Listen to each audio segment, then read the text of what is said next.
This is Phoenix, and I'm going to read from my newly published book, The Street Kid.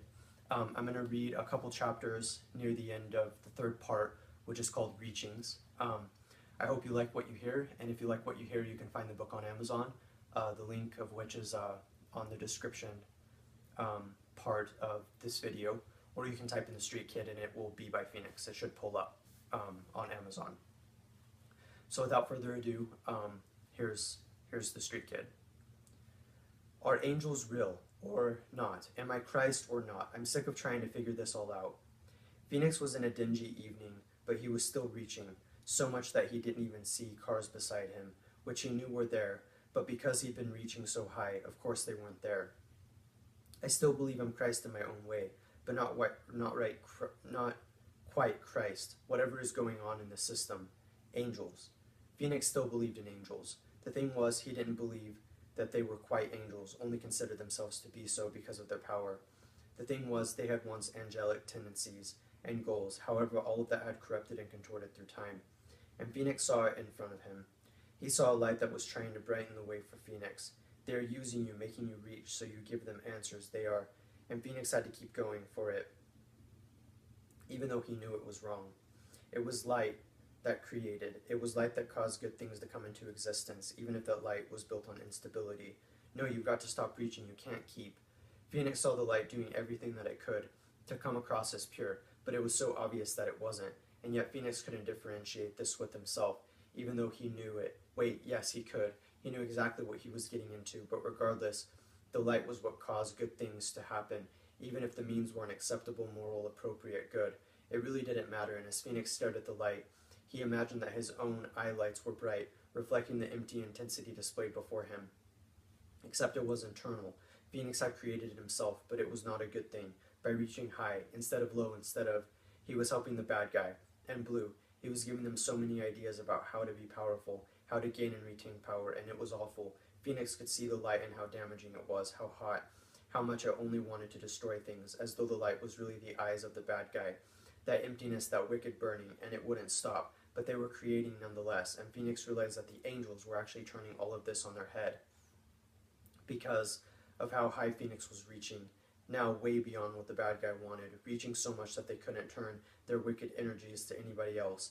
They had to turn it against each other, and it was worse than hell, Phoenix figured, because it wasn't about fire of which only kept things warm. It was about corrupted light, which burned an infinite amount of times more. And the light was creating something for Phoenix. It was creating his future home, a home that he would love more than anything and always respect, because he'd be where he needed to be, with all of his friends. Phoenix saw this path opening up before him. And then Phoenix's world cheated him out. Phoenix saw the light of the path he was looking at, the new life, fall out before him. The good light surrounding the reached dreams faded, and Phoenix was only looking at a rock, and not even a real rock, a plastic rock, which made a lot of sense. The angels had really been the murderers, who had nothing divine in mind for Phoenix, had only been subject to a moment where things shifted.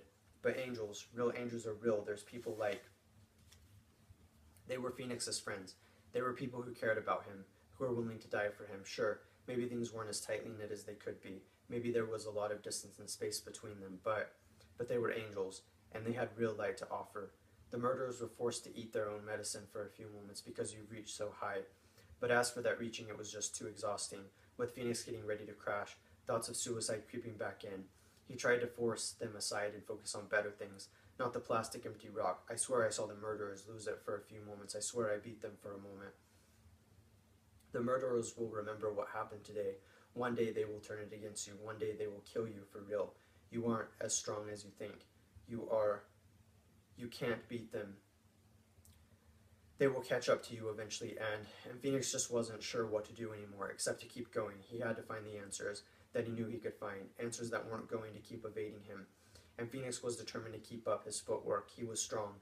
He was a messenger in his own way, just relaying the message, to keep pushing past the wicked vices of this existence, pushing past the oppressors. We all matter, even though this world cheats me. We're all important. Why are people so mean? Why are the murderers making this false burning light? This poison, why are they? I can't keep going, Phoenix shouted suddenly, imagining himself taking a knife and stabbing his heart or brain, and just ending it now. Phoenix tempted to fall on his knees and give up. I'm too weak, I can't keep going. The weight of existence had literally just landed on Phoenix's shoulder. He felt it now, so heavy, please, help me, please.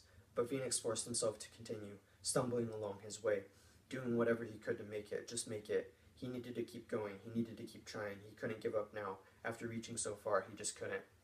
Phoenix's heart was getting ready to stop. No, it's not. I refuse to believe that. I'm so tired of fighting this, fighting things I can't control, tired of fighting things that. Do you really think you can make this? You're crazy if you do. I can't keep going. This is the end. I begin to fall to the ground, my knees buckling beneath me. It isn't long before I fall to the ground, collapsed and lost, and I lay there for the longest time, and Phoenix's heart was losing its beat. That's always on the verge. My heart can only take so much. It's just so weak. I hate it. And he wasn't sure what he could do to keep it going. Wasn't sure he even wanted to keep it going. He had reached so much, and if the reach was what killed him, he needed to accept it and just be glad that he had reached as far as he did. You don't want to give up. But Phoenix did want to give up. There was only so much he could do as a street kid, and his band, he would never create Spark. He would never find his guitarist, which certainly could never be the Lion Cub, who had completely ditched Phoenix, made him go on a reaching journey to find an illusory guitarist, and it drove Phoenix over the edge. This thought, and he was glad that his body was committing suicide on him, that his heart was finished with all of it, because Phoenix was finished with all of it. This was the end. This was the moment where he could finally rest on the ground, where he could finally realize that he had quit for good. And yet, Phoenix was still reaching, even though he wasn't moving anymore. He saw things about the bad guy, things that he would never want Phoenix to see, things that weren't a lie, but would become a lie now that Phoenix knew about them. He saw that the bad guy had plans, filed away in an old abandoned drawer. They were plans detailing Phoenix's liberation from everything. They were plans showing that one day Phoenix was going to be the son that he had always meant and tried to be, that one day he was going to be with his friends and family, who is my real family, that he was going to fly forever, that nothing was going to stop him from exploring the endless paths of flight he could take, with Phoenix always a warm and intense light and fire. With Phoenix always in the best hands possible, with everything happy, just so happy, and Phoenix so beautiful in spite of the pain he once felt, because of the pain he once felt. The bad guy wanted Phoenix damaged because if he was damaged to perpetual intensity, it would take all existence to slowly undo those wounds. Each wound undone creating a feeling of euphoria of the highest degree, where Phoenix could say to himself that he overcame it, where Phoenix could perpetually be born and reborn again. Phoenix, even though he was so tired, was happy at all of these thoughts. The bad guy wanted to come through. He wanted to care. The bad guy understood that fire, like that found in Phoenix, was a powerful thing, and while it represented resilience, it also represented cleansing, and the bad guy needed Phoenix to burn forever seemingly, so that way he could be cleansed. That way he could reach a state of cleanliness that, I know too much. Phoenix saw the bad guy in front of him. He was cast in a dark light, but Phoenix could make out the details of his body nonetheless, and particularly the face. It may as well have been red with anger. The eyes were narrowly focused on Phoenix, who had reached too far, eyes that pierced through Phoenix's understanding composure, and his arms were crossed. You've seen too much, Phoenix, now we'll see where this leads you. And Phoenix hadn't meant to reach, but it had felt right. He had only wanted to fly. Then the bad guy began to dissolve into nothing, had been nothing but a mirage, nothing but an unattainable height, illusory, so lacking in reality. Phoenix lay his head down on the cold, hard road, and he felt his eyes closing in spite of brushing too close to the bad guy's true anger. Phoenix was happy. As his heart gave out on him, he did not realize that he was smiling gently, a ray of sunlight. Next chapter. He awoke to something electric and hot pounding against his heart. His eyes snapped open and he saw a person had put a defibrillator on him. Something about him was cold and distant, and something was strangely familiar, but Phoenix wasn't able to figure out who he was. He wants to leave this world behind. I know, but what else are we supposed to do? We can't let him die. It's not his time. He's still so young and beautiful. We can't let that happen. Phoenix's eyes were watering. His chest felt vulnerable and exposed and fragile and scrawny. Lost my Phoenix shirt again, but he was still able to see that there were two other figures in the ambulance. One was wearing super heavy clothes, which looked as though they were hiding things within them. The other looked as though he was struggling with his feminine and masculine sides. I still don't know who you guys are. You look so familiar. What am I doing here? The guy that was distant and cold looked at Phoenix carefully and said, How are you feeling? I'm okay, Phoenix said. Are you Ben? His memory is still intact, Ben told the guy fighting with his feminine and masculine side. Is that the Muse, lead singer of the Muses? That guy wrote something on a clipboard he had.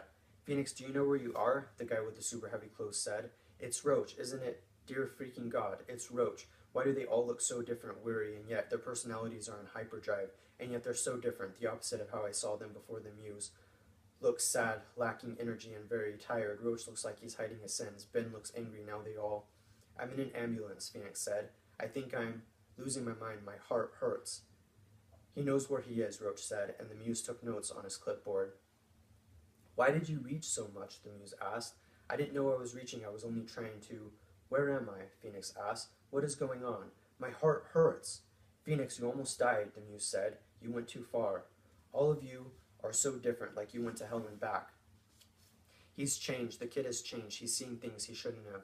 Things he wasn't ready for. Why does he always try to bust out of the tight-knit security we try to create? Why does he always look for something more, something better?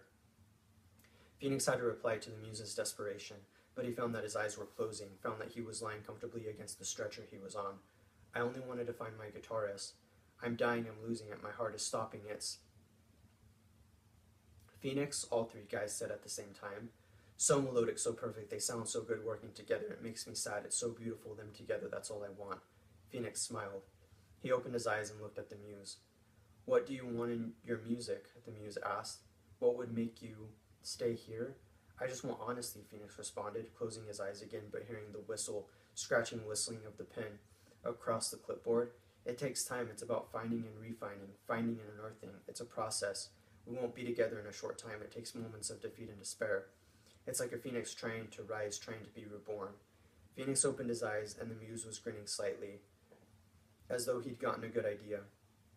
I can hear your music, the music of the Muses. It doesn't sound as honest as it used to. It sounds defeated, it sounds fake, it sounds like you guys could do better. Ben isn't supposed to be angry.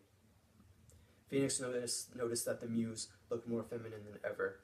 I don't want to tell you this, but you need to lose some of the effeminacy. You need to give some to Roach. Phoenix looked at Roach, who looked down and looked sad and patted down his clothes. The roaches breeding beneath want to escape. They want to get out.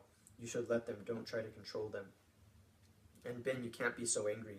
You have to believe. I know breaking you down makes you pissed, but you've got to keep fighting. Get inspiration from the Muses, from their calm, yet energetic approach to problems. You just need to believe. But they were also distant. These were not the friends that Phoenix had grown up with. Something had changed, something intense, something so intense that things would and could never be the same again. I feel it. I caused it. I'm sorry. Reachings. I've gone too far. I wake up sore in the morning, Phoenix said. All three guys looked at Phoenix carefully. Phoenix said it again, and they all looked away from him. It's the murderers. They are still killing me at night, aren't they? I'm only aware of this because... You guys are my friends, Phoenix said, but I can't keep being sore in the morning. I need relief from the murderers who kill me so much, and I'm not even aware of it. Only aware of it now because of the reaching. The ambulance was driving on its own, but the Muse clapped his hands and it stopped. The Muse then ruffled Phoenix's hair and looked as though he wanted to say, Phoenix, the abuse makes you unbearably beautiful, a double-edged sword, but only said, Phoenix, you only want freedom, don't you? It's all I've ever wanted, but I don't know what that means. I don't know what it means to fly, to embrace the limitless skies. The Muse's hand felt so good against Phoenix's face, and Phoenix understood that the murderers, regardless of their evil, made him who he was, and without them he'd be nothing. It was his pain and suffering that made him strong, what made his friends drawn to him so much. No one suffered the way he did, and no one fought back the way he did. We love you, Phoenix. You have to be brave. One day we'll get out. I only want to fly. The Muse touched Phoenix's face softly, across the cheeks, across the forehead, and Phoenix felt his eyes closing in gentle ecstasy, sure his wounds were slowly healing. Why do you love me? I've got nothing to offer this world. I'm just so weak. Then the Muse stopped, and Phoenix realized that they all cared about him, but that he'd alienated them by doing what he did. But they were slowly understanding why he defamiliarized things for them. It was the only way for things to come into focus. The Muse was writing stuff down on the clipboard now, future songs, and Phoenix slowly sat up from the bed and said, I should probably get going. I need to leave. Ben opened the door and said, as cold air came in, like a gust of indecision, Be careful, man. Phoenix only smiled. I'll do my best. I'm not leaving you guys. I never have. Phoenix got out of the bed. He still wasn't wearing a shirt, and when he left the ambulance, after the disillusioned Roach patted him on the back, he felt the cold against his exposed skin like lashings and scourgings and beatings. But he was not afraid, because he was fire, and nothing could stop him, as he continued along his way, stumbling to some degree, but always somehow regaining his footing. I hope you enjoyed what you heard. Again, this is Phoenix, and thank you.